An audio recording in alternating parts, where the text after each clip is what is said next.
নমস্কার বন্ধুরা, ঐশীস কিচেনে সবাইকে জানাই স্বাগত। প্রতিদিনের মতো আজ আমি একটা নতুন রেসিপি নিয়ে চলে এসেছি। বাড়িতে যখন মাছ মাংস কিছুই থাকে না, তখন আপনারা শুধুমাত্র একটু মুসুর ডাল আর আলু থাকলে এইভাবে রান্না করবেন। আমার মতো ঠিক এইভাবে যদি বানান, খেতে হবে পুরো অসাধারণ। এটা দিয়েই সব খাবেন।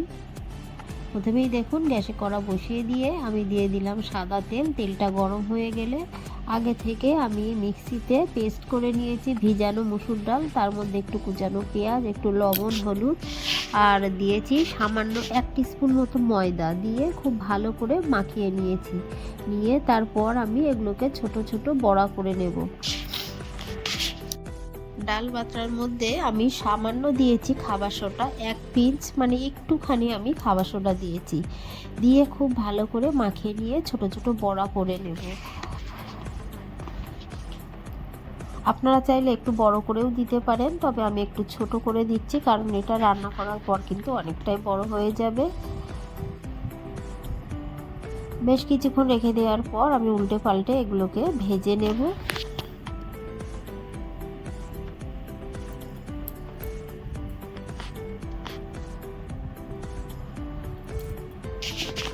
এই ডালের বড়ার তরকারি এতটা সুন্দর হয়, যারা মাংস খুবই ভালো খায় তারা কিন্তু মাংস ছেড়ে এটা কিন্তু খেয়ে নেবে। তাই অবশ্যই নিরামিষ দিনে আপনারা বাড়িতে একবার হলেও মুসুর ডাল দিয়ে আলু দিয়ে আমার মতো করে বানাবেন।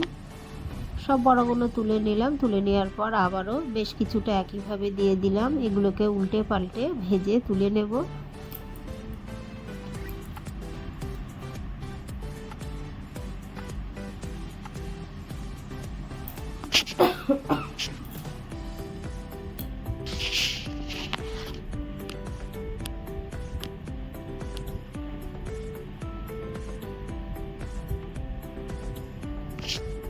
এগুলোকেও তুলে নিয়ে আরও কিছুটা বড়া হবে, সেগুলোকেও দিয়ে দিলাম।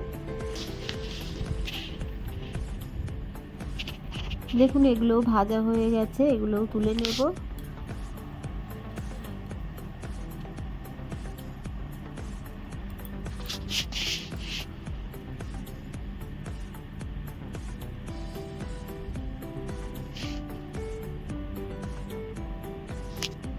সব বড়াগুলো ভেজে নিয়েছি। তারপর কড়াইয়ের মধ্যে দিয়ে দিলাম সাদা তেল। খুবই অল্প পরিমাণে সাদা তেল আমি দিয়েছি। তারপর 1/2 টিস্পুন দিয়ে দিলাম গোটা জিরে। ফোড়নটা একটু ভাজা হলে এই সময় দিয়ে দেব তেজপাতা,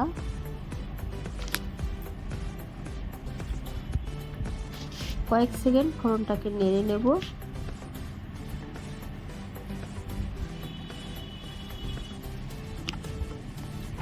ফোড়নটা ভাজা হয়ে গেছে, এই সময় দিয়ে দেবো একটা বড় সাইজের কুচানো পেঁয়াজ। খুবই বড় না, মোটামুটি মিডিয়াম সাইজ বলতে পারেন। মিডিয়াম সাইজের একটা কুচানো পেঁয়াজ দিয়ে একটুখানি নেড়ে নিলাম। তারপর আগে থেকে কেটে রাখা আলুগুলোকে আমি চৌকো চৌকো করে কেটেছি। আপনারা আপনাদের পছন্দ মতো কাটবেন। আলুগুলো সব দিয়ে দিলাম। তারপর এর মধ্যে দিয়ে দেবো হলুদ গুঁড়ো, দিয়ে দেবো লবণ, দিয়ে খুব ভালো করে এই পেঁয়াজ আলুটাকে আমি একই সঙ্গে ভেজে নেব। পেঁয়াজটা তো দেখেছেন খুব বেশি ভাজিনি, একই সঙ্গে ভেজে নেব।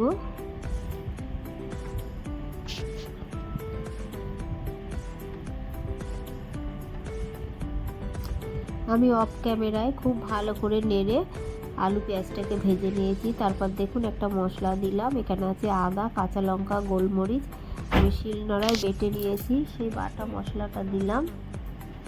দেওয়ার পর ভালো করে একটু নেড়ে নেব। গ্যাসের ফ্লেমটাকে লো করে রেখে প্রথমেই দেখুন দিয়ে দিলাম কাশ্মীরি লঙ্কার গুঁড়ো।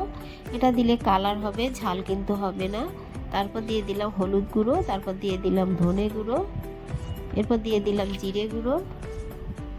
এরপর দেখুন অল্প একটু জল দিয়ে দিলাম। দিয়ে খুব ভালো করে এই মশলার সঙ্গে আলুটাকে আমি কষিয়ে নেব।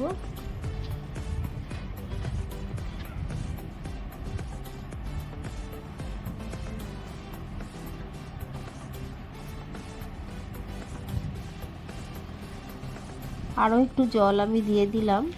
দিয়ে অল্প একটু দিয়ে দিলাম লাল লঙ্কার গুঁড়ো, আমি কাঁচা লঙ্কা দিয়েছি, একটু গোলমরিচ দিয়েছি আর অল্প একটু লাল লঙ্কার গুঁড়ো দিয়েছি। ঝালটা আপনারা বুঝে দেবেন, আপনারা যতটা ঝাল খান সেই মতোই দেবেন। বেশ কিছুক্ষণ এইভাবে কিন্তু ভালো করে কষিয়ে নিয়েছি। আপনারাও খুব ভালো করে কষিয়ে নেবেন। তারপর দিয়ে দেব পরিমাণ মতো জল।